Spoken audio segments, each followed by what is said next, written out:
My mother always kept a locked chest in her bedroom. Not a pretty decorative box, not some Pinterest storage trunk, but a real old chest that looked like it belonged on a ship. Solid wood, dark from age, edges capped with dull brass.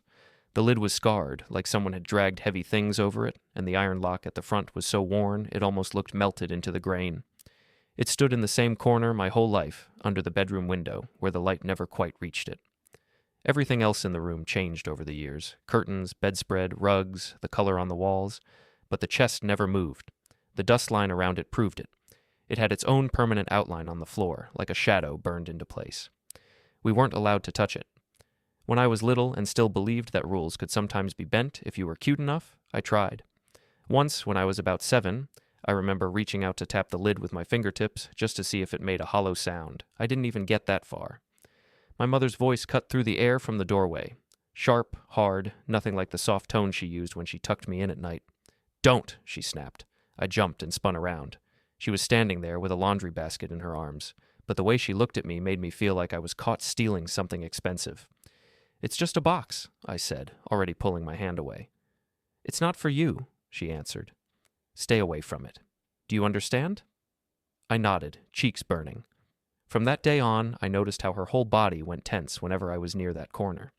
If I chased a toy over there, she would tell me to play somewhere else. If I tried to clean the room, she would say, "Leave that area, I'll do it." If my sisters so much as joked about the treasure chest, she would shut it down with a look. "It's just old papers and nonsense," she lied once when Mia asked directly what was inside. "Nothing you need, nothing anyone needs." But she kept it locked anyway. It became its own character in our house, silent, heavy, always watching. The kind of thing that makes you curious simply because someone keeps insisting you shouldn't be.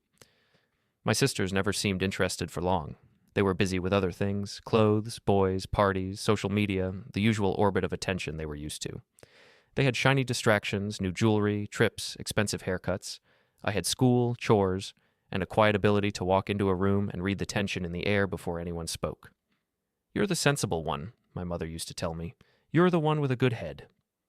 It sounded like praise, but it always came with a task. Balance the budget. Call the insurance company. Help your father sort receipts, fix the broken shelf, drive her to the doctor. I became the glue no one saw, essential, invisible. My sisters sparkled. I held everything together. They were also the ones who received all the obvious love, the visible kind. My mother would gush over their dresses, their hair, their boyfriends. She would show their photos to relatives, brag about their jobs, their potential. With me, the compliments were always practical. "Thank God you're responsible," she'd say. "I don't know what I'd do without you." I knew what she'd do, though. She'd probably hire someone and actually pay them. The chest sat in the corner through all of this. Birthday parties, Christmas mornings, fights, makeups, moving furniture around. The chest never moved, the lock never turned. No one mentioned it unless they had to. It was like a word everyone knew, but had quietly agreed never to pronounce. Then my mother died, and suddenly everything she owned became a question. The end came quickly. A diagnosis that sounded technical and distant at first, like a problem someone else had, and then weeks of hospital visits, whispers in hallways, charts and tests, and the tired look in my mother's eyes when she thought no one was watching. I visited more than my sisters did. That's not me being bitter, just a fact. I was the one sitting in the uncomfortable chair by her bed, holding her hand through the beeping of machines, trying to calculate what would happen to the house, the bills, the debts. My sisters came in bursts, loud hugs, teary photos, "We love you, Mom," flowers, a dramatic post on social media about cherishing time. Then they would disappear again, because being constantly present is less glamorous and more exhausting than it looks. The day she died, the doctor's voice in my ear felt like static. "We did everything we could," he said, like they always say. I remember nodding, signing something, walking into her room and seeing her lying there. Strangely small, like a costume already emptied of the person who wore it. I didn't cry at first. I was too busy thinking: funeral, documents, house, her things, the chest. That thought slid into my mind like a cold knife. We survived the funeral on autopilot. Black clothes, a framed photo of her on a stand, a flowery speech from a cousin who barely knew her but spoke like they were soulmates. My sisters cried loudly, gripping tissues in one another. People said, "Your mother was a wonderful woman." And I nodded and said, "Thank you," and smiled the way you do when you know everyone expects a certain expression from you.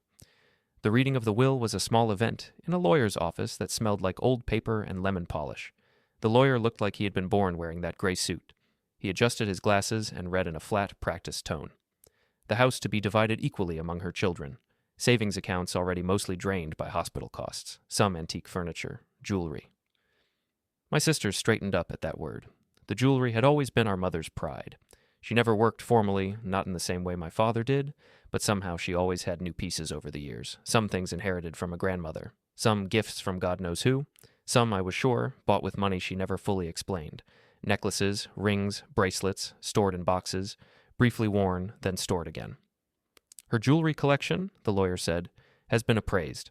The total estimated value comes to just under $11 million. Even though I already knew the number from a previous document, hearing it out loud made the room tilt slightly. $11 million, in stones and metal, sitting in that house. My sister's eyes shone in a way that had nothing to do with tears. Each piece, the will said, was to be divided according to prior verbal instructions she had given to her daughters. When I heard that phrase, her daughters, I felt a little sting. Technically, I was one of them, technically. But we all heard it the way she meant it. The glamorous ones. The ones she took shopping. The ones everyone saw next to her. And this, the lawyer continued, is a specific item. The locked wooden chest in the corner of my bedroom is to go to my child, your name. He looked up at me as he read my name, then down again as if the sentence was nothing. That was it. No explanation, no note attached. No for reasons known between us, or for personal belongings. Just that, the chest is mine. My sisters didn't even react beyond a tiny eye roll from Elena. A dusty old trunk, she muttered later. You always did like old things. I like books, I replied quietly. Not random furniture.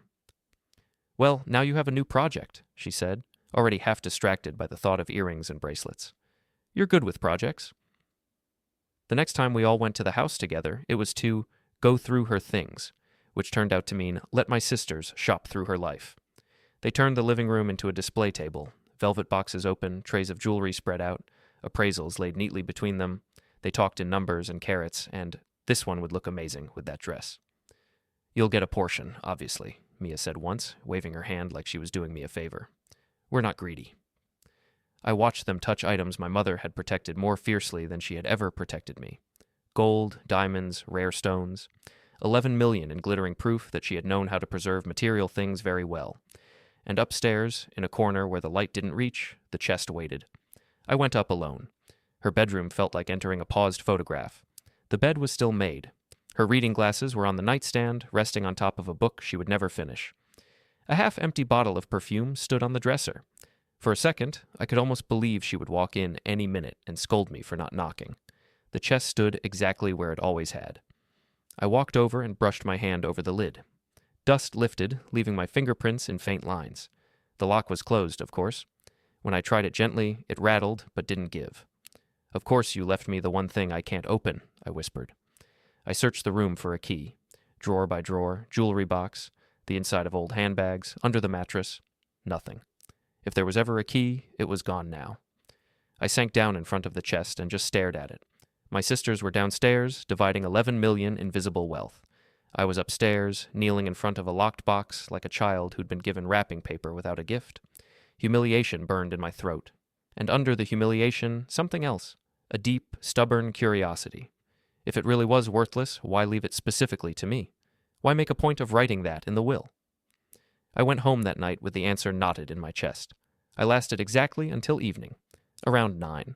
When I knew my sisters had finally left, they'd texted each other in the family chat about going out to honor Mom with overpriced cocktails. I grabbed my toolbox and drove back to the house alone. The street was quiet.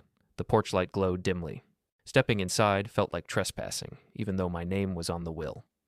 The floor squeaked in familiar spots as I walked up the stairs, toolbox swinging in my hand. In her bedroom, I locked the door behind me like I was about to commit a crime. I set the toolbox down softly, knelt in front of the chest again, and wrapped my fingers around the lock. The metal felt colder than it should have. I'm sorry, I whispered to the empty room. But you left this to me. You should have known I'd open it. There was no romantic way to do it. No secret mechanism, no clever hidden latch. Just old iron, stubborn wood, and a small crowbar. The first attempt barely moved it. On the second, the metal squealed, the wood groaned, and I winced like I was hurting a living creature. Come on, I muttered, sweat starting to bead at my temples. You kept enough from me already." With one final push, the lock snapped free with a sharp crack and dropped onto the carpet. The sound echoed in my head like a gunshot. I froze, listening for, I don't even know what. Footsteps? Her voice. A reprimand from the dead. Nothing but the soft hum of the house. Very slowly, I slid the crowbar aside and lifted the lid. I was expecting, I don't know, treasure maybe. Documents. A second will that said, "Actually, surprise, everything is yours." Or the opposite. Nothing but old blankets and a sense of disappointment. What I saw made my brain pause. The chest was filled, almost to the top, with envelopes. Not money envelopes. Not thick bundles with cash. Plain paper envelopes. Some were so old their edges had turned brown and soft. Others were just slightly yellow. They were stacked in careful rows, some tied together with thin ribbons that had gone pale and fragile with age. Every single one was addressed in the same handwriting, my mother's, and every single one had my name on it. Not my children, not to my kids, not to my family, just my name. Over and over again. My hands started to shake. I reached out and picked up the top bundle. The ribbon around it almost disintegrated when I touched it. The envelopes inside were sealed, the flap still stuck down with old glue. The first one had no date on the outside, only my name in familiar loops. I sat back on the floor, my heart pounding in my ears, and carefully opened it. The paper inside was thin, folded into thirds. As I unfolded it, the smell of old ink and perfume rose up. My mother's handwriting stretched across the page, a little younger, more fluid than the way she wrote in recent years. "My dear," it began. Not my name, just those two words. I swallowed and read the next line. "You were never meant to be raised by them." My chest tightened. I read the sentence again, slower. "You were never meant to be raised by them." The words looked wrong together. Them hung in the air. Them who? My sisters, my parents, our family, someone else completely? For a moment, it felt like the floor had tilted under me. I had to blink a few times before the lines came back into focus. "I don't know where to begin," the letter went on. "I have carried this sentence inside me for so long that writing it down feels like pulling out a needle that has been stuck in my heart for years. I am afraid of what you will think of me. I am afraid of what you will think of yourself. But I know you, and I know that you would rather have an ugly truth than a polished lie." That part was true. I read everything, news, books, labels, contracts, and I hated being kept in the dark more than anything. She knew that. She had used it against me many times.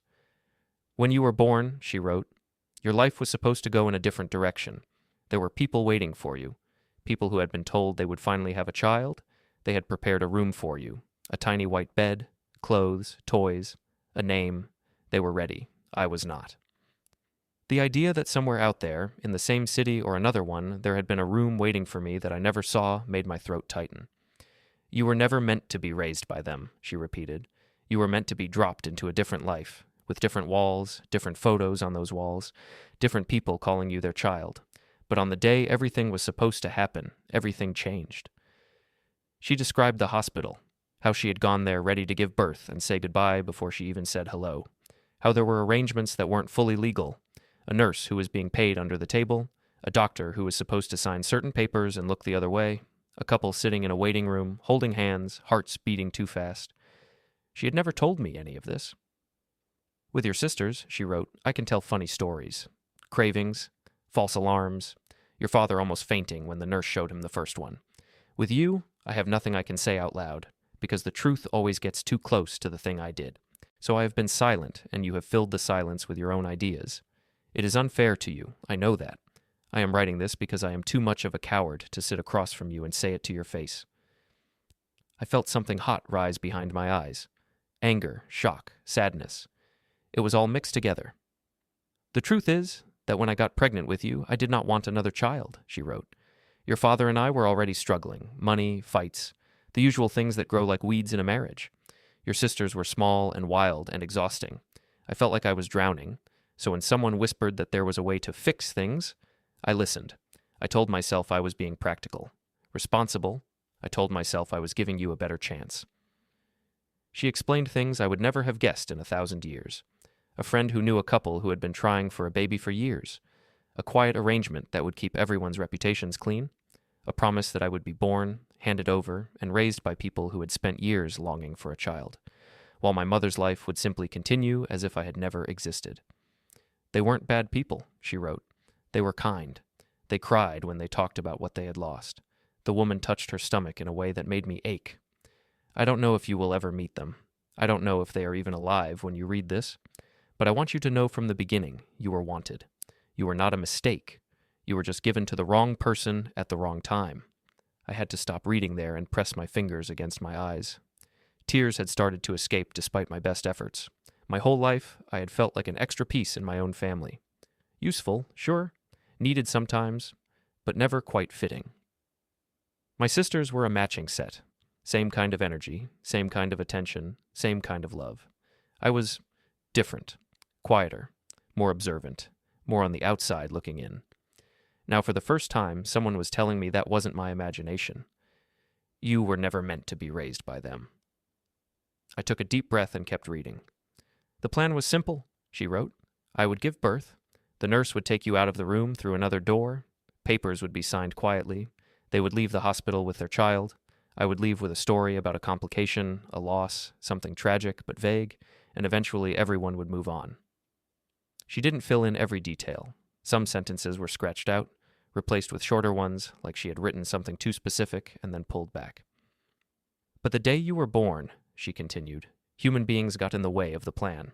The doctor who had agreed to everything suddenly became nervous. The nurse who was supposed to carry you out looked at your face and hesitated. Someone in another department asked the wrong question. I remember screaming from the pain and hearing voices argue above me, words like illegal and risk and license. Somewhere in the middle of that chaos, you were placed on my chest instead of being carried away. The paper blurred for a moment. I blinked the tears away again. I saw your face, she wrote simply. I heard you cry. I felt your tiny hand grip my finger, and something in me broke, or healed. I still don't know which. All I know is that when the nurse tried to take you, I held on. She described pushing herself up despite the pain, shouting that she had changed her mind. The nurse looked at her like she was insane. The doctor told her it wasn't that simple. Somewhere outside the curtain, voices rose in panic. A man shouting, a woman sobbing. The couple who had been waiting. I don't know everything they were told, she wrote. I only know that they never saw you. They were escorted out. I heard a door slam, and then everything went quiet except for your breathing on my chest. My grip tightened on the page. I would love to say I chose you purely out of love, she went on. But that would be another lie. I chose you out of fear and pride and selfishness too. I couldn't bear the thought of living knowing my child was somewhere out there calling someone else mother. I couldn't bear the thought of walking on the street and seeing a child your age and wondering if that was you, so I told myself I would handle it, that I would find a way, that your father didn't need to know how close I had come to giving you away. She paused for a paragraph, a blank space where I could almost feel her sitting at a table, pen hovering over the page. I brought you home, she wrote. I told everyone you were a surprise. I let them throw me a baby shower.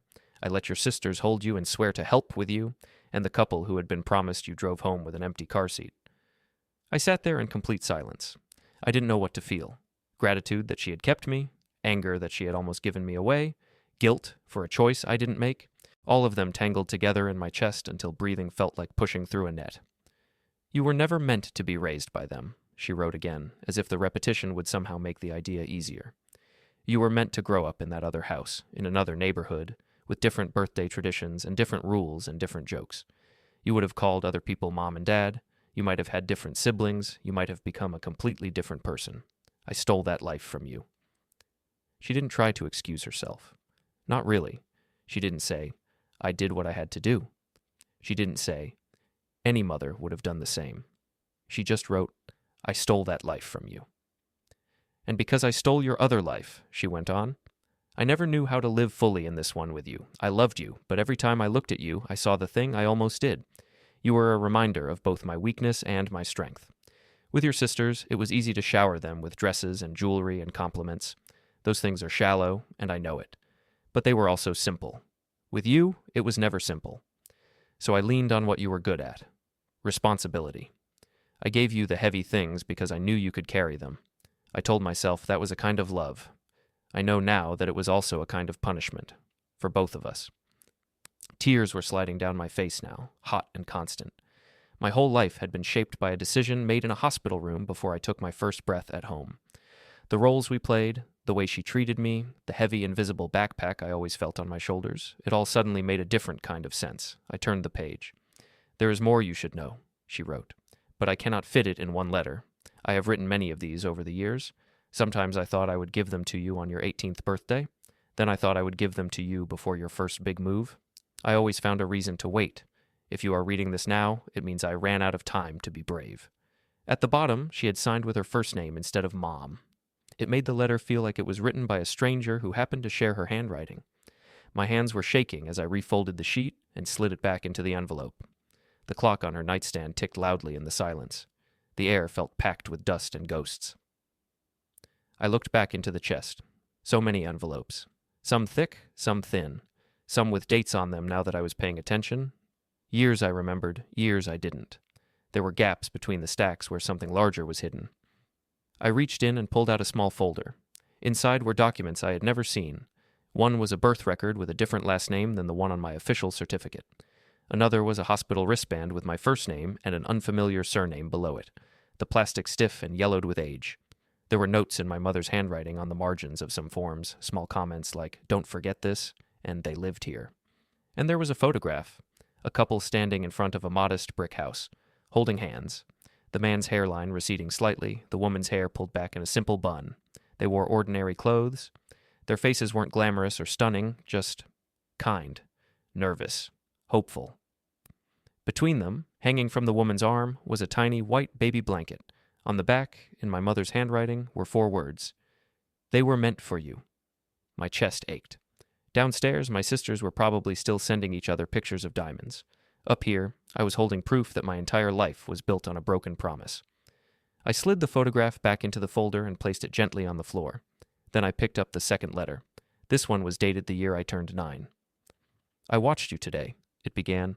"You were sitting at the kitchen table doing your homework while your sisters were arguing over who gets to wear which necklace to a party. You didn't look up once. You just wrote and erased, your little hand so serious on the page. I wanted to tell you then. I didn't." She described small scenes from my childhood that I only half remembered. Me patching up a broken toy instead of asking for a new one. Me staying home to help Mom while my sisters went to the mall. Me overhearing whispers and pretending not to. "I see you carrying weight that is not yours," she wrote. "I keep giving it to you because you seem capable of holding it. I justify it by saying it will make you stronger. But I know, somewhere deep inside, that I am giving you the weight that belongs to me. I am scared of what will happen if I put it down. If someone sees how much I have been hiding." I read that line 3 times, the weight that belongs to me. "I want to tell you," she wrote. "I plan it sometimes.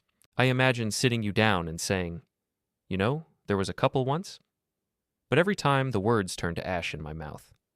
I think of your face, how you would look at me differently. I am selfish. I don't want you to look at me like that. So instead, I say, 'Can you take out the trash?' Or 'Can you check the mail?' And pretend I am still your mother in the right way." The backward logic of it twisted my stomach. I wasn't angry in that moment, not yet. It was too big for anger. It felt like standing on a bridge and realizing halfway across that the river below had always been deeper than you thought. I read letter after letter. Some were long confessions. Some were short paragraphs written after a fight. "You are right to be angry. You see more than the others do. That scares me." Some were almost journal entries, describing days that had felt ordinary to me from the outside, but apparently cost her hours of silent guilt. There was one from the year my father left. "You think he left because of you," she wrote. "You won't say it, but I see it in the way you move around the house now, like you're trying to take up less space.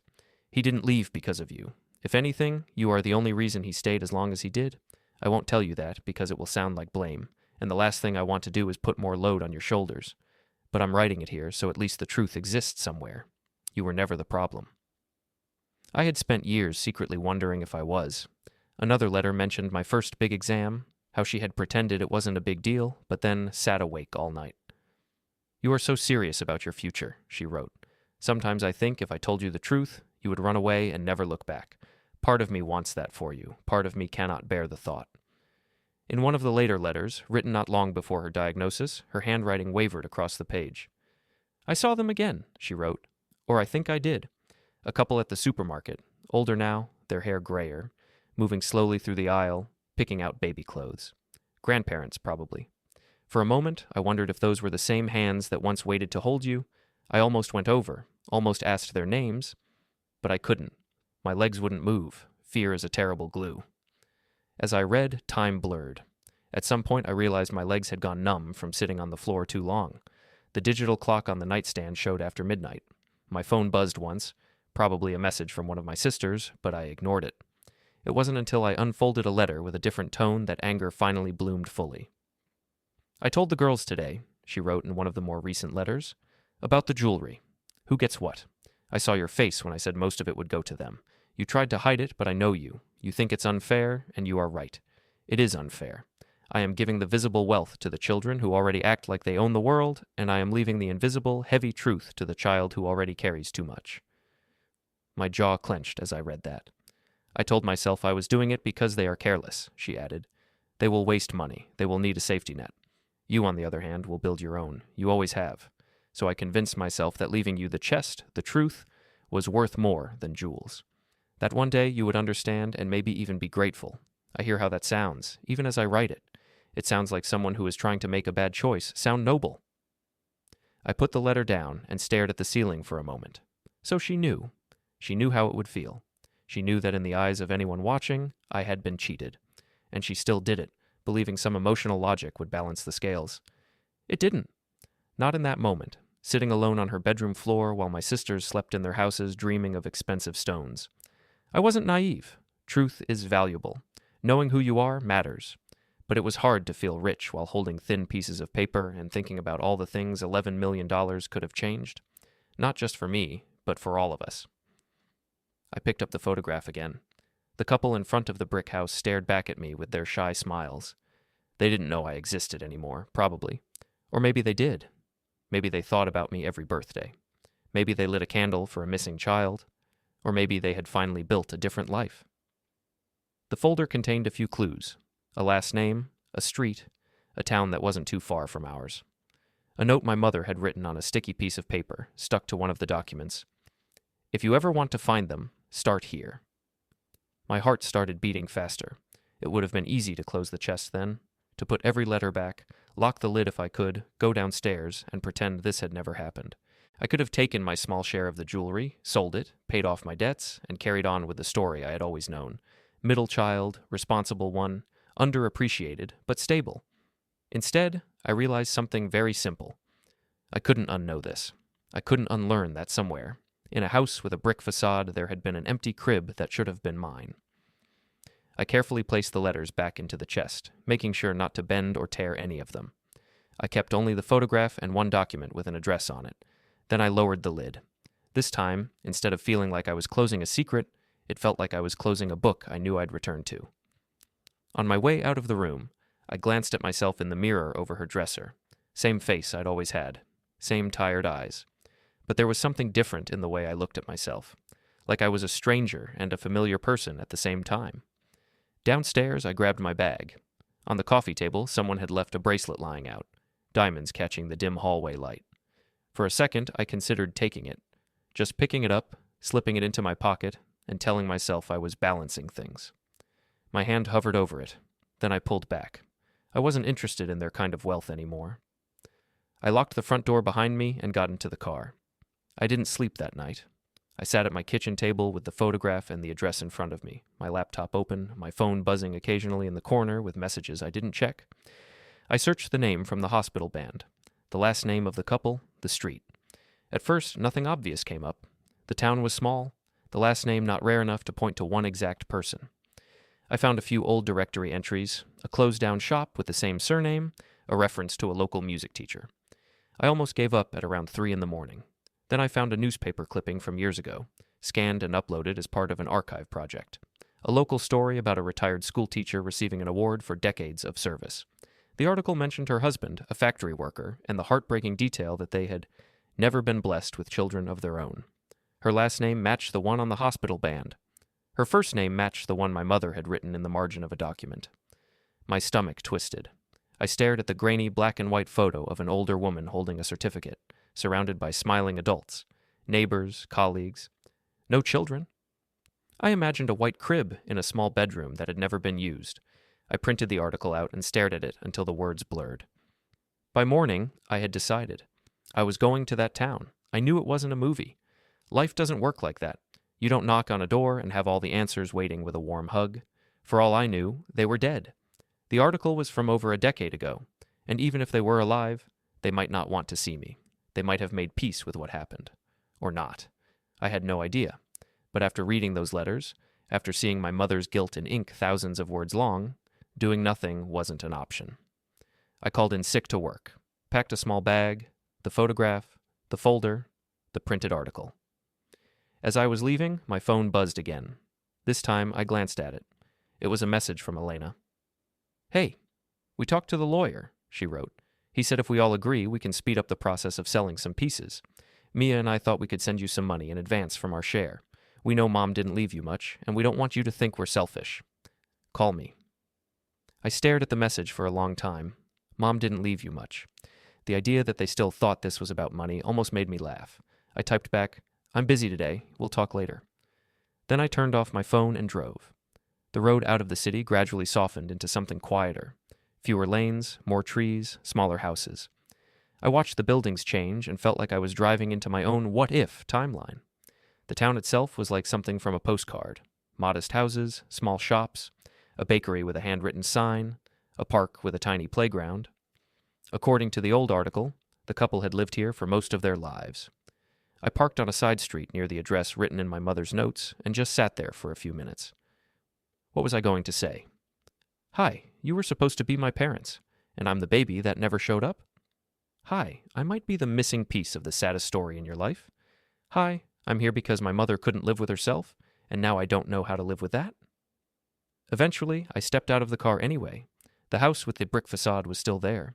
A little older, vines creeping slightly up one side, paint peeling on the window frames. On the front step were a pair of worn shoes and a flower pot with dried soil. I walked up, my heart beating so loudly I could hear it in my ears, and knocked. No answer at first. I was about to turn away when I heard slow footsteps. The door opened a few seconds later. An elderly woman stood there. Her hair was white and pulled back, her shoulders slightly stooped. She held a walking cane in one hand, her knuckles pale. Her eyes, though, were sharp and clear as they scanned my face. "Yes?" she asked. My mouth went dry. I'm sorry to bother you," I said, my voice sounding strange to my own ears. "Are you Mrs.—" I said the last name from the article, careful not to put any weight on the word. She nodded slowly. "I am? Who are you?" I swallowed. "My name is your name," I said. I think my mother knew you, a long time ago." Her eyes flickered. "Come in," she said quietly. No hesitation, no suspicion in her tone, just a tired kind of acceptance, like she had been expecting something like this for a long time. The inside of the house was small but warm. Old furniture, family photos, lace curtains.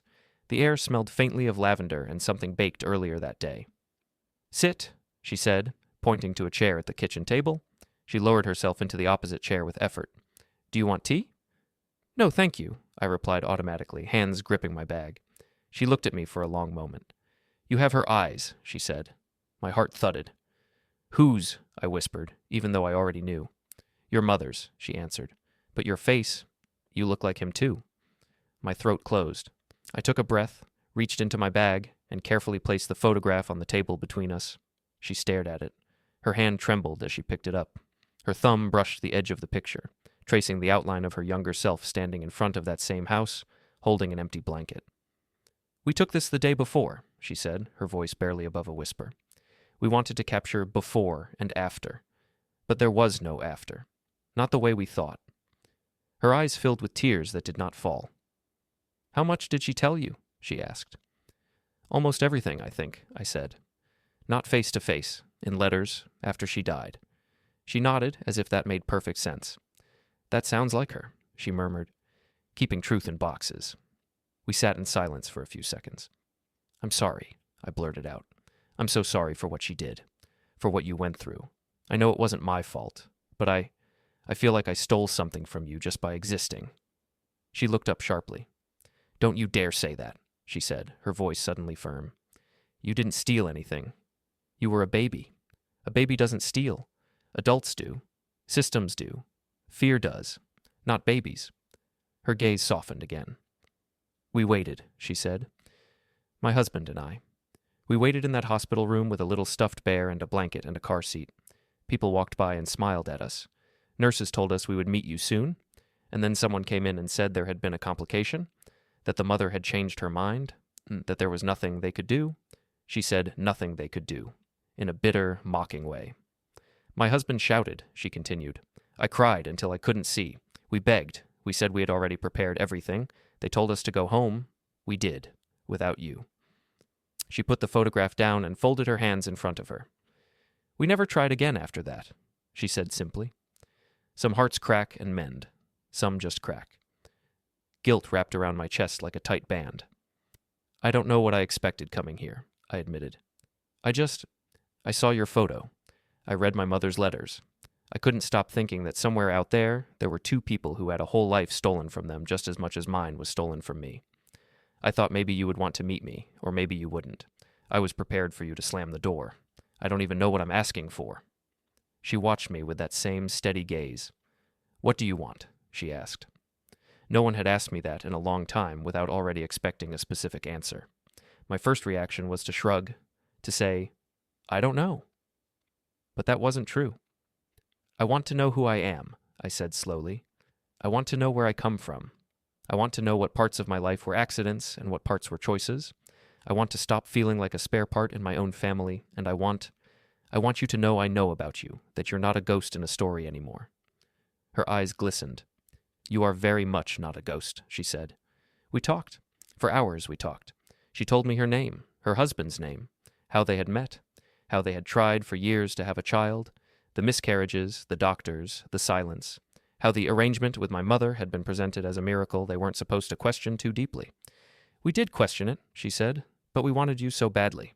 We told ourselves love would clean whatever was dirty about it. I told her about my life, my sisters, the chest, the letters, the way my mother had treated me, the way I had always felt slightly out of step with everyone around me. Of course you did, she said. You were living someone else's story and making it work anyway. That's a special kind of strength. Her husband had died a few years earlier, she told me. He had never really let go of the idea of me. They never adopted anyone else. First because it hurt too much, later because they were too old. Sometimes I would see a child in the supermarket about your age, she said. I would find myself wondering, is that them? Then I would scold myself. Don't be stupid, Anna. That's not how it works. But my heart never learned that lesson properly. It was surreal, hearing someone talk about me like a ghost that had haunted their life. At one point, she got up and shuffled to another room with the help of her cane. She came back with a small cardboard box. Inside were tiny clothes, still folded, a worn teddy bear, a photograph of a baby room with a white crib and a mobile hanging above it. We kept this room ready for months, she said quietly. We finally turned it into an office after a few years, but we couldn't quite throw everything away. I had no idea what to say. I don't know if we would have been good parents, she continued. Maybe we would have smothered you with attention. Maybe we would have made a different set of mistakes. I like to think we would have tried our best, but life made that choice for us. Or to be more accurate, your mother did. I don't know how to forgive her for that, I admitted. I'm trying to understand her letters. She's so full of guilt and excuses and truth at the same time. She says she loved me. I believe her. But she also kept me in a house where I always felt like I didn't belong. You can love someone and still harm them, Anna said. That's one of the cruelest parts of being human. We sat in silence for a moment, each of us staring at a different corner of the past. Do you hate me? I blurted out before I could stop myself. Her head snapped up. What? She asked. For existing, I said. For showing up now. For reminding you. She shook her head slowly. I don't hate you, she said. How could I hate you? You're the child I never had and the child I always had in my imagination. I don't know exactly what I feel yet. It's a lot. But hate is not in it. My shoulders relaxed a little. Would you like me to come back? I asked cautiously. Another day. We don't have to do anything dramatic. Maybe just tea, talk. I can show you photos. You can tell me stories about my maybe life. Her mouth wobbled into a small smile. I would like that very much, she said. When I finally left her house, the sky was already turning a soft blue-gray of late afternoon. I stood on the sidewalk for a moment and looked back at the brick facade. This was the house that could have been my whole world. Instead, it was something else now, a place I could visit, a version of family that didn't erase the one I grew up in, but also didn't have to be trapped in the shadows of it. On the drive back, my mind kept jumping between images. My sisters flaunting jewelry, my mother bent over a table, writing letter after letter she'd never sent, a white crib in a room that never heard my crying, an old chest waiting patiently in the corner of a bedroom. By the time I parked in front of my own apartment, I had made a decision. I was going to tell my sisters. Not everything, not yet. I wasn't ready to open myself that completely in front of people who had never bothered to look beyond the surface. But they had to know something. Otherwise, the weight of it would crush me. I turned my phone back on. Dozens of messages exploded onto the screen. Missed calls, group chat notifications. I scrolled through quickly. Most were about practical things, funeral costs, jewelry decisions, some cousin's opinion on selling the house later. One message from Elena stood out. I know you're mad about the inheritance. You don't have to pretend you're not, she had written earlier. But we can work something out. Mom wrote what she wrote. We can't change that. We can only deal with what's here now. Don't shut us out. I stared at those lines for a long moment, then typed back. Can you both come to the house tomorrow? I wrote. There's something I need to show you. The typing bubble appeared, disappeared, appeared again. About the money? Mia asked. About Mom, I replied. And about me. Elena sent a thumbs-up emoji. We'll be there, she wrote. Don't freak us out. I put the phone down and let out a breath I hadn't known I was holding. The next day, when they arrived, they looked tired and slightly suspicious. They had already started wearing pieces of Mom's jewelry casually, like it was natural. Mia had a delicate necklace around her throat. Elena wore a pair of small diamond studs. What's this about? Elena asked, dropping her bag on the couch. You sounded weird on text. We're not selling the house yet, are we? Mia added. I told him we need time. It's not about the house, I said. Or the jewelry. They both frowned. Then what? Elena said. I took a deep breath. Come upstairs, I said. They followed me up the stairs, whispering in that exaggerated way that says, We want you to know we're whispering. In our mother's bedroom, I walked over to the chest and placed my hand on the lid. I opened it, I said. Mia blinked. How? She asked. It was locked. With a crowbar, I answered, like a responsible adult criminal. Elena folded her arms.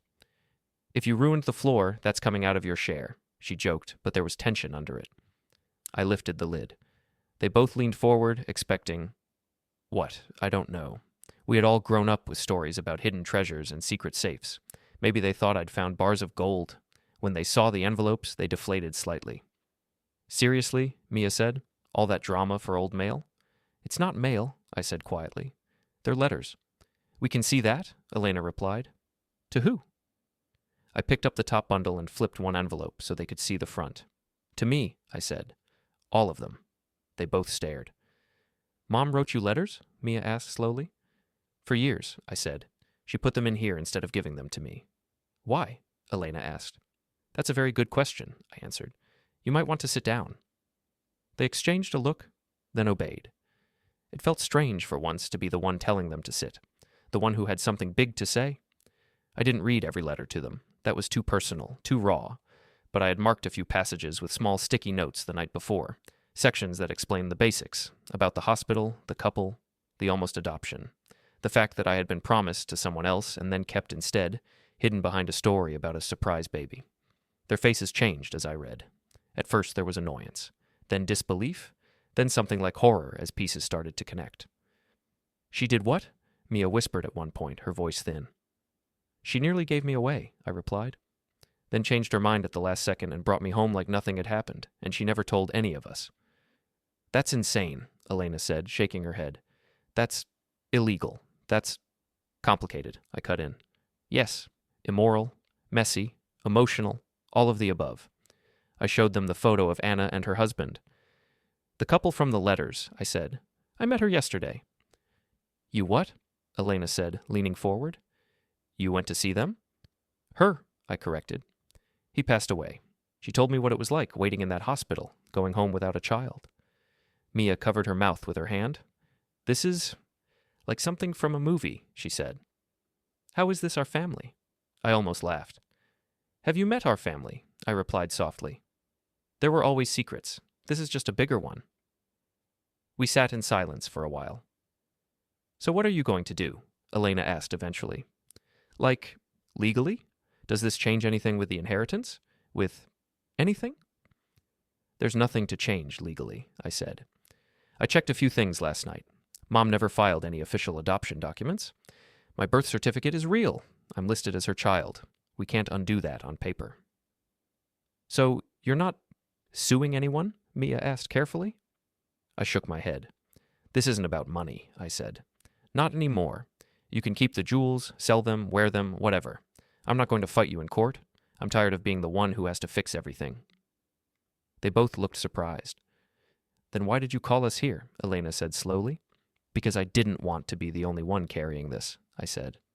Because when you talk about Mom like she was perfect, I want you to know she was also someone who nearly handed her newborn to strangers and then pretended it never happened. Because when you think I'm being dramatic about feeling different, I want you to understand I had a reason for that. Mia's eyes filled with tears. Did she love you? She asked quietly. The question knocked the breath out of me. Yes, I said after a moment. In her own twisted, scared, selfish, complicated way. She loved me enough to keep me. She didn't love me enough to tell me the truth before she died. Both of those things are true at the same time. That's messed up, Elena muttered, blinking hard. That's really messed up. I nodded. Yeah, I said. Our whole family is a museum of messed up things we covered with nice wallpaper. They both laughed weakly at that, the tension cracking just a little. What are you going to do? With them? Elena asked, nodding toward the letters. Read them, I said simply. All of them. Slowly. Maybe with a therapist nearby so my brain doesn't explode. And with her? Mia asked, meaning Anna. I don't know yet, I said honestly. We talked. We'll talk again. I might bring her pictures. I might go there every month. I might decide it's too much. She might decide it's too much. But I'm not closing that door, not after seeing her face when I showed up. Elena leaned back, staring at the chest. All this time, she murmured. We thought the chest was full of money, or documents or something, and it was full of this. The most expensive thing we own, I said quietly. Truth. We didn't hug dramatically. No one screamed. There were no sudden promises to do better. We were still us, 3 people shaped by the same house in very different ways. But the air in the room was different when they left. Lighter in some places, heavier in others. After they were gone, I sat on the bedroom floor one more time, the lid of the chest open, letters like a small paper C in front of me. I picked up a random envelope near the middle. The date on it was from my teenage years, around the time I had my first big ugly fight with my mother about wanting to move out as soon as I could. In it, she wrote about watching me pack my bag for a school trip and feeling a panic that didn't match the situation. I'm afraid you will leave and never come back, she had written. Not because of anything you've said, but because I know, deep down, that you were never meant to stay. Every step you take away from this house feels like you are walking toward the life you should have had. I am happy for you and terrified at the same time. I hold on to you with rules and guilt, because I don't know how else to keep you close. I know that is wrong. I write it here where only the paper can judge me. I closed my eyes. This woman, the one in these letters, was not the mother I thought I knew. She was more cowardly and braver, more selfish and more honest, all at once. Hiding these words in a chest instead of handing them to me was one of the worst decisions she made. Writing them at all was, strangely, one of the best. They were a map of her failures. They were also a map of the pieces of love she never knew how to hand me directly. As I put the letter back and closed the chest again, very gently this time, one thought settled in my mind. My life had been stolen and given, and stolen again in ways I would probably spend years untangling. I couldn't change what she had done. I couldn't grow up in that brick house retroactively. I couldn't erase the years of being the responsible one while my sisters sparkled. But I could choose what I did with the truth now. I stood up, looked at my reflection in the dresser mirror one last time, and saw not just my mother's eyes or the ghost of a man I had never met, but something else. Someone who could carry secrets and not be crushed by them. Someone who could open locked chests and walk into unknown houses and sit down at tables with strangers who should have been family and say, I am here, and I am real, and we are going to figure this out while we still have time. My mother had spent her life writing letters she never delivered. I wasn't going to live like that. On the way home, I stopped at a small stationery shop and bought myself a notebook, not to write to her, to write to myself, to write down who I had been told I was and who I actually turned out to be, to write down what Anna told me about the life that never happened, to write down the parts of my story that no one else would ever fully understand. The chest had been my inheritance. So had the letters. So had the empty crib in that old photograph.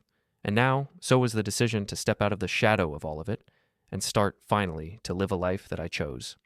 A life where I wasn't just the child who wasn't meant to be raised by them, but the adult who knew exactly who had raised me, who should have raised me, and who, at last, was going to raise myself.